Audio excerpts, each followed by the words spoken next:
امام حسن کے پاس ایک بندہ ہے، بڑی مزیدار بات داتا علی اجویری نے لکھی، مجھے پڑھ کے بڑا ہی مزہ آیا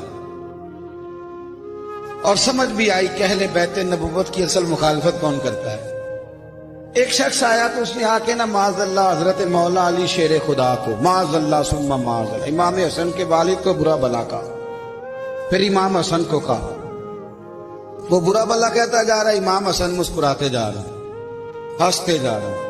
جب وہ تھک گیا تو امام حسن فرمانے لگے روٹی کھانی ہے؟ بھوک تو نہیں لگی ہوئی؟ کہنے لگا بڑی لگی ہوئی ہے۔ فرمانے لگے اس کو روٹی کھلاؤ، اس کو روٹی کھلائی، فرمایا تیرا حال؟ کہنے لگا بڑا غریب ہوں۔ ایک پیالے میں چاندی بھر کے امام حسن نے اسے دی، اور جب اس کو دے دی نا تو غور سے چہرہ دیکھنے لگا، کہنے لگا آپ کا حلم دیکھ کے، سخاوت دیکھ کے مجھے یقین آ گیا ہے کہ آپ واقعی خون رسول ہیں۔